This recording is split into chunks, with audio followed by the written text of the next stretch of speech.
La chanson de Sainte-Foy, c'est une chanson qui est en occitan. C'est un très très long poème qui est classé dans le répertoire des chansons de geste, plus que dans celui évidemment de la chanson d'amour ou de la kansu. Elle est conservée, cette chanson, dans un manuscrit unique. La critique en général situe la rédaction de ce texte anonyme vers 1100. Tout un dossier a été constitué pour Sainte-Foy dans le courant du XIe siècle. Voilà, pas que la chanson. Et le manuscrit qui nous conserve la chanson, avant d'être démembré, conservait donc la Passion, les miracles, l'office et la messe pour la fête de Sainte-Foy, mais aussi pour la vigile, l'octave et la translation. Voilà, un matériau complet pour une sainte qui représente à la fin du XIe siècle une figure importante sur la voie du pèlerinage à Conques, mais aussi sur la voie du pèlerinage à Saint-Jacques-de-Compostelle et à un moment fort de la Reconquista espagnole.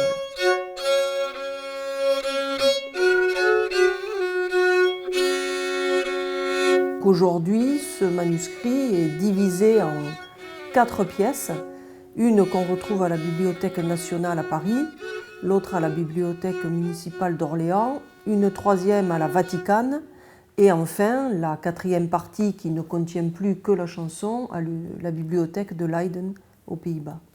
Les pèlerins qui viennent, les pèlerins qui vont arriver à Conques ou qui vont emprunter le chemin de Saint-Jacques ne sont pas pour la plupart des lettrés. Nous sommes à une époque où l'abbaye de Sainte-Foy cherche justement des lettres de noblesse, cherche à rayonner, cherche à s'implanter comme un centre culturel important et comme un passage obligé et important sur le chemin de Saint-Jacques. Et le fait d'utiliser une langue vernaculaire va permettre de la diffuser beaucoup plus loin et beaucoup plus profondément, on va dire, sur les chemins de Saint-Jacques. Elle va s'adresser à des personnes qui en auront une compréhension beaucoup plus immédiate. C'est un texte qui, dans sa conception, est assez pauvre, dans le sens qu'il n'a pas de titre, pas de lettrine, pas de couleur. Or, ce texte, que le premier éditeur, le découvreur aussi, a appelé chanson, n'a pas de musique notée. Sur les 55 laisses, 48 ont une rime masculine, 7 ont une rime féminine. Et je pense que ça, c'est très important. Peut-être il faudra arriver à savoir comment le rendre. Ça, c'est le travail des musiciens et des musicologues, comment le faire sentir.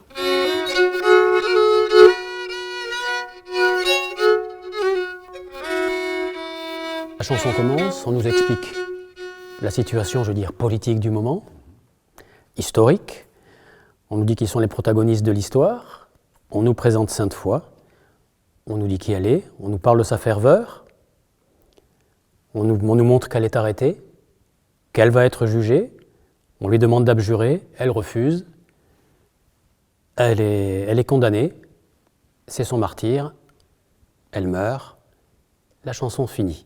Je suis donc le personnage au Moyen-Âge qui est chargé de ce rôle d'officier de la sorte, c'est celui que l'on appelle le jongleur. C'est le musicien professionnel qui chante et qui joue donc très, très souvent plutôt tout seul et qui va se déplacer sur des lieux publics, des lieux toujours où il y a des groupements de personnes pour pouvoir raconter ses histoires, pour pouvoir ameuter son public, pour bien sûr pouvoir en vivre et leur tirer une obole évidemment de la prestation qu'il aura donnée. Lorsque j'ai compris que ce qui m'intéressait en musique ancienne, c'était surtout la période médiévale, j'ai laissé tomber mon luth Renaissance, la grande joie d'ailleurs de mon professeur de luth, qui m'a dirigé tout directement sur des instruments à plectre.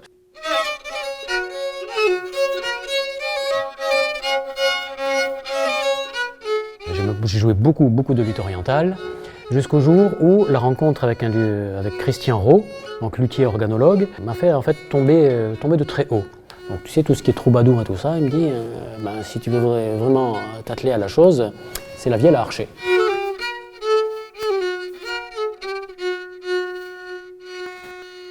La vielle, c'est l'instrument, je veux dire, de notre culture occidentale. au moins pour tout ce qui est partie sud de l'Europe, au moins on va parler de la France pour ce qui nous concerne. C'est l'instrument de prédilection effectivement du jongleur.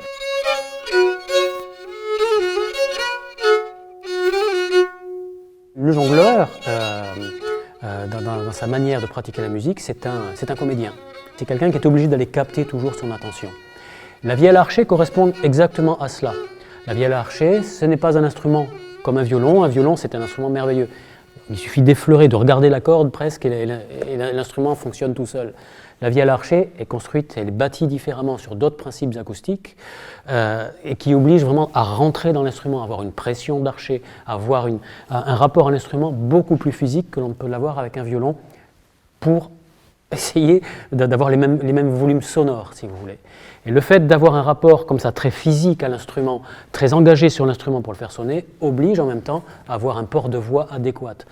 Et c'est comme ça que j'ai pu en fait comprendre aussi, ou au moins créer un style qui est la manière dont moi je vais présenter ces chansons-là, qui est quelque chose d'assez puissant, quelque chose de toujours très investi, parce que je suis obligé de m'investir dans ma manière de chanter très physiquement, parce que j'ai ce rapport physique aussi avec l'instrument qui m'y oblige.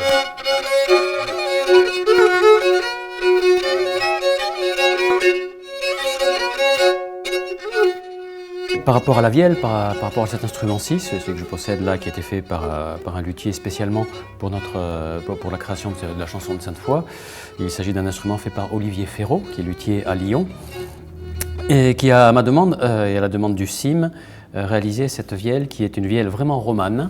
Et j'avais désir d'avoir un instrument vraiment de ce type, c'est-à-dire vraiment un instrument roman, un instrument du XIe, XIIe siècle. Celui-ci est une copie ou est inspiré, on va dire, des instruments, des vielles qui se trouvent sur le tympan de l'église de Moissac.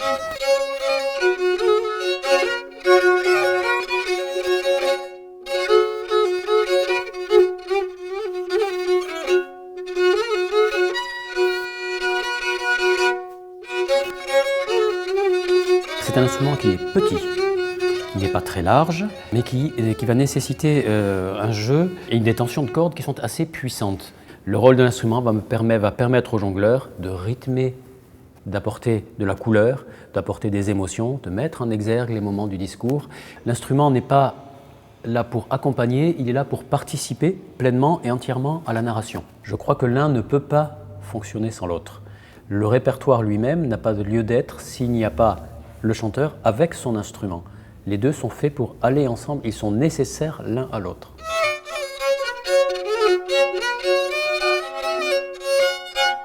À des musicologues qui vont s'attacher à mettre en musique et en chant cette chanson de Sainte-Foy, il m'a semblé important de signaler une particularité qui permet de s'interroger sur le sens à donner à cette féminité à la rime. Quand un audit, quand vel entres. C'est ce mot tresca qui va donner l'idée à Robert Laffont qu'il y a une tresse, un enchevêtrement de quelque chose qui se passe, non seulement entre les mots, vous voyez, entre le féminin et le masculin, mais aussi entre les pas, peut-être, à l'intérieur de l'Église. Ces endroits où on trouve les rimes féminines, il y a un sens très particulier qui va donner une orientation nouvelle au texte.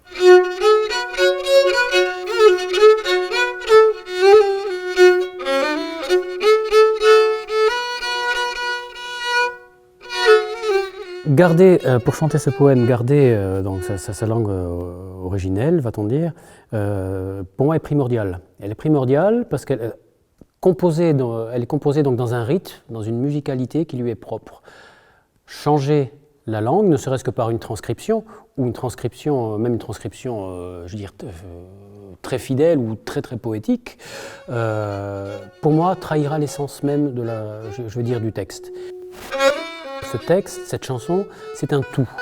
Le son porte le sens. La manière ou la logique, la métrique, la sonorité des mots avec lesquels a été composée cette chanson porte fondamentalement l'esprit dans lequel elle a été composée. Changer les sonorités, changer les rythmes, changer les appuis de la langue par une transcription, y compris s'il s'agissait finalement d'un occitan plus moderne, si on le transcrivait dans un occitan moderne, changerait pour moi l'idée même et la structure de la pensée de l'époque qui a servi à créer ce poème-là.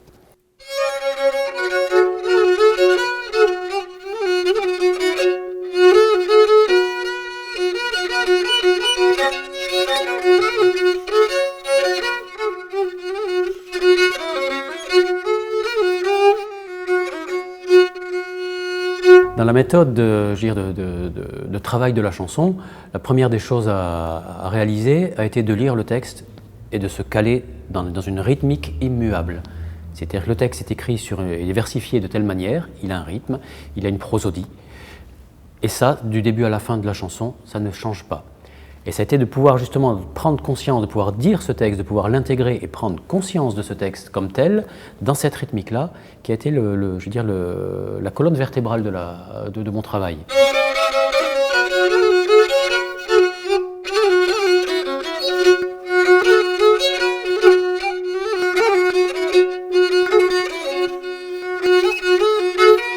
Je suis à la recherche de cycles rythmiques.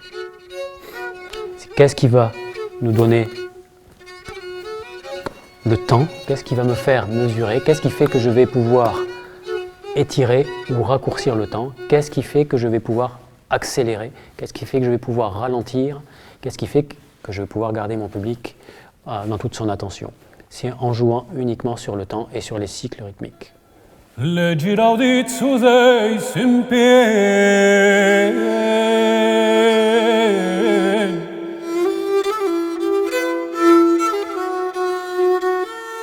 texte et la musique sont des choses qui fonctionnent l'un avec l'autre, ça vient en même temps.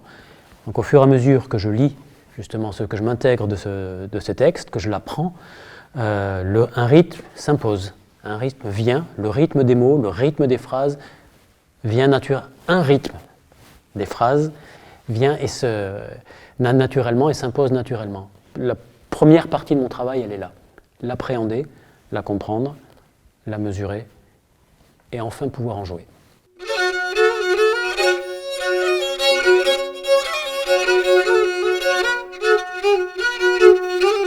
En ce qui concerne l'instrument, j'ai choisi justement plusieurs thèmes que j'ai travaillés en fonction de la modalité, bien évidemment, de la mélodie de base sur laquelle je chante les vers.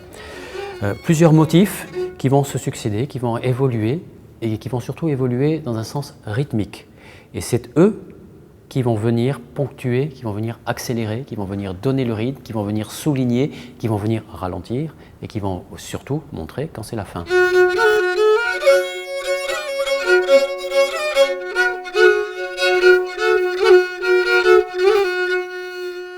Et pour faire garder donc au public cette conscience de sous-entendre cette rythmique, j'ai emprunté à Lafon son idée de la danse, de la tresque pour la chanson, pour justement donner des moments où l'instrument joue, où les gens verront que c'est moi qui bouge, mais quand je bougerai, je donnerai des impulsions qui seront les pas de la danse, qui seront toujours cette rythmique qui sera sous-entendue soit par le chant, soit par l'instrument, soit par le corps d'un danseur, on va dire, mais il y aura toujours cette présence physique quelque part de la rythmique.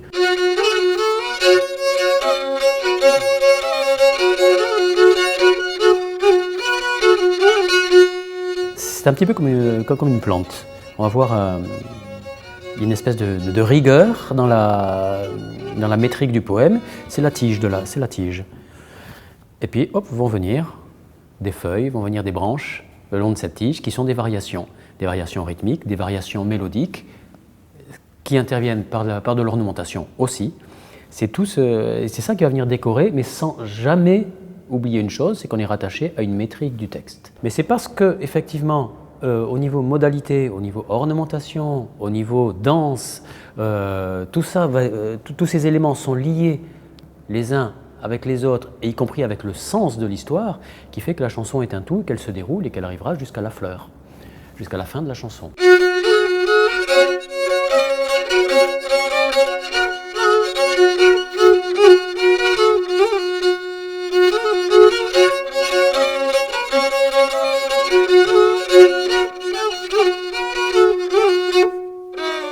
prestation du jongleur n'est pas juste de venir raconter une histoire.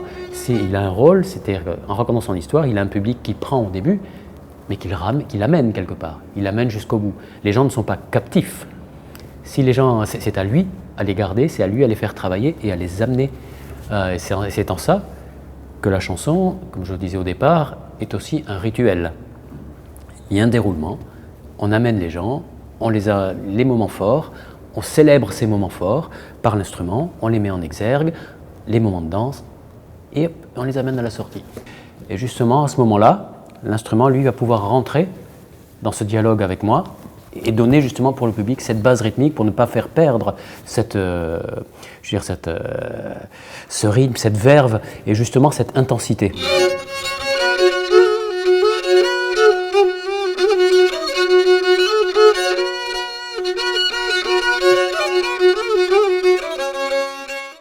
Mais c'est cela que l'on entend en modalité.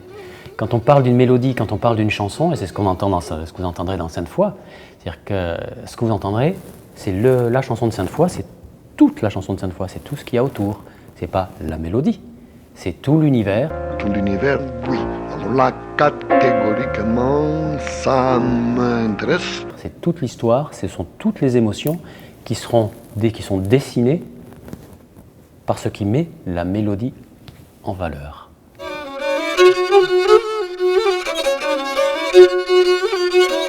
On ne fait pas revivre ces musiques-là. L'esprit médiéval n'est pas voilà. On n'est pas dans l'esprit de faire revivre quelque chose.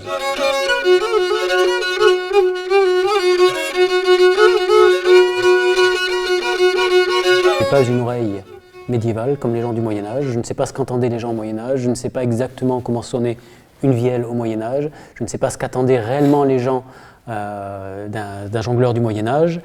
De tout mon cœur et de toute ma sincérité, oui, j'avance dans le sens d'une historicité, mais en gardant toujours à l'esprit que nous sommes au XXIe siècle et que je suis quelqu'un du XXIe siècle et que je fais de la musique au XXIe siècle.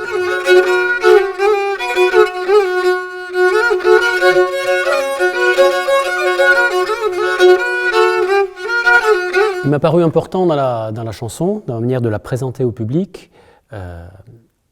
de faire naître l'histoire et de faire grandir l'histoire. Parce qu'il s'agit d'une narration dans laquelle on prend le public à un niveau zéro, c'est-à-dire que le public est assis, il faut l'amener justement à l'entrée, au démarrage de l'œuvre, de l'histoire.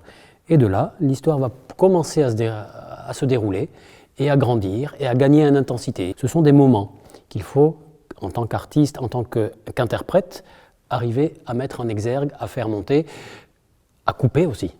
Et c'est surtout arriver à donner au public des jalons, des thèmes musicaux, instrumentaux, rythmiques, qu'il va pouvoir intégrer, comprendre et retrouver régulièrement pour se familiariser avec une chanson, avec un décor qu'il ne connaît absolument pas.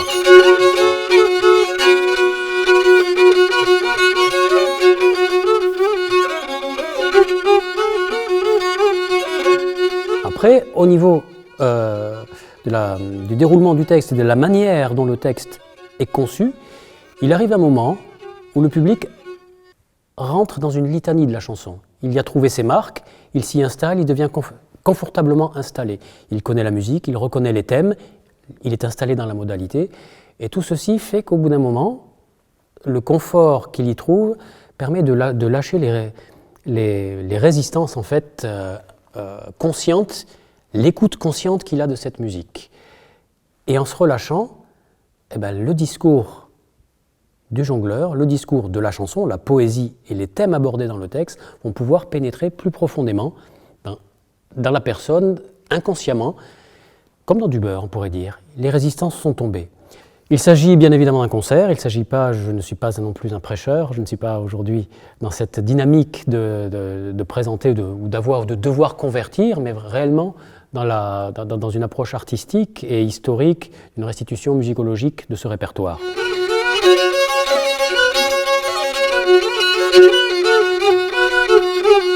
Lorsque l'on prend un public au début du concert, on les amène en voyage, mais toujours, on clôt ce voyage et on rend les personnes à la temporalité présente. Ça, c'est un devoir du musicien, c'est un devoir du jongleur de pouvoir rendre son public à sa liberté. Ce qui est important dans ce qui est transmis, soit dans ce texte de Sainte-Foy, soit dans une chanson de troubadour ou dans un autre texte en latin, peu importe, que ce qui est important n'est pas exactement la forme, mais bien le fond du texte. Et que c'est au fond qu'il faut se référer, qu'il faut intégrer, et c'est ce fond qu'il faut respecter. Et qu'au contraire, le rapport que l'on a à la forme doit être plus distinct.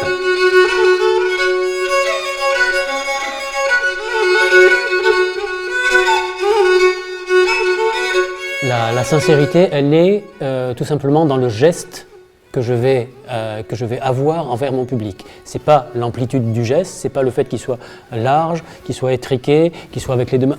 C'est le geste de donner ou d'aller chercher quelque chose qui est toujours le même.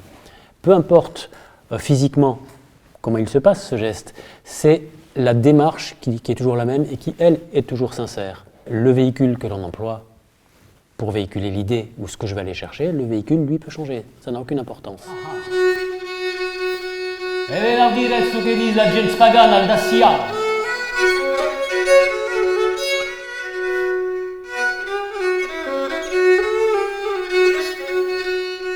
E se son presa parla de fides. Dans la pensée romane, le fait de créer, ça veut dire que la personne cherche à se rapprocher du modèle parfait auprès duquel il a été créé. Ça veut dire qu'il va aller à son meilleur, il va aller à sa perfection, il va se bonifier. Voilà quelle est l'idée de la création, l'idée de créer au Moyen-Âge. Moi, j'ai besoin de le faire, de m'animer, de donner ce qui a mûri en moi, de le donner. Je donne mon meilleur, parce que c'est là que je cherche, je veux dire, je me sens responsable de ce que je donne, et de donner mon meilleur à ce moment-là. S'il vous profite, je ne sais pas de quelle manière, mais qu'il vous profite. Après, c'est à vous de voir, c'est à vous d'en grandir, je l'ai donné, ça vous appartient maintenant. Vous avez tous visité des cloîtres, vous avez tous vu des symboles sculptés dans les chapiteaux, dans les cloîtres. L'idée, c'est que les symboles, la manière dont fonctionnent ces symboles sculptés, et au Moyen-Âge, c'est comme pour aujourd'hui, c'est qu'il est là. Il évoque quelque chose. Vous allez passer 50 fois, 200 fois devant ce symbole sans qu'il ne se passe jamais rien. Et puis un jour, vous allez voir ce symbole, vous ne savez pas pourquoi, pof, il va vous déclencher une idée. Hop, et le symbole aura rempli son rôle. Parce qu'il vous aura, fait vous animer de quelque chose. L'esprit médiéval, il est là. L'esprit médiéval, si on trouve des choses sculptées, si on trouve des choses qui sont dites, si on trouve des choses qui sont dessinées, si on prend la peine de donner aux autres des fruits de réflexion, tout ça, c'est comme de la symbolique. C'est pour qu'à l'écoute de cela, vous vous en animiez. Trouver de la musique dans des manuscrits, trouver des textes, trouver des poésies, c'est pas faire revivre ces musiques, c'est comment nous, ou comment moi, musicien, je vais m'animer de ces musiques-là. Comment elles vont fonctionner sur moi. J'ai lu, j'ai entendu, je m'en suis animé et je le rends. Et pour moi, ça, c'est l'esprit médiéval. C'est là-dessus c'est comme cela que ça fonctionne. C'est pour ça que on en parlait tout à l'heure, c'est pour ça que sont écrits ces poèmes, que sont écrites ces chansons. C'est pour que, une vie, une pensée, on l'exprime et on la donne à un autre. Ça, c'est médiéval, c'est ça qui m'anime, et c'est pour ça que je prétends à une forme d'historicité dans les interprétations que je peux donner. E venertem de finir la canzone.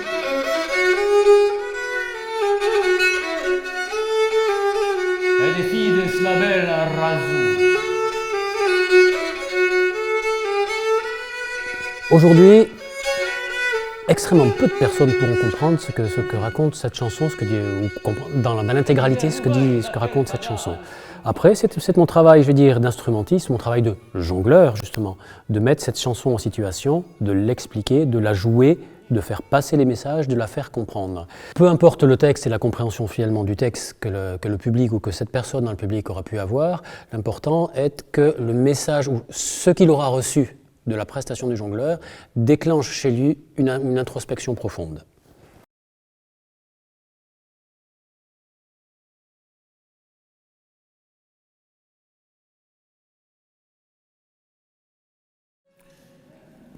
Je ne vais pas abuser.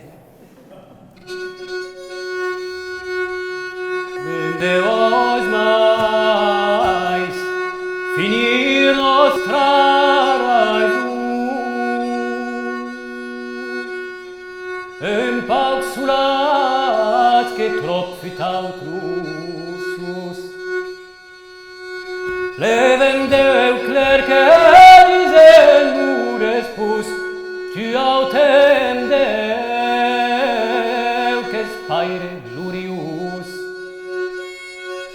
Nus te pream que tremembre demus, contriaras gus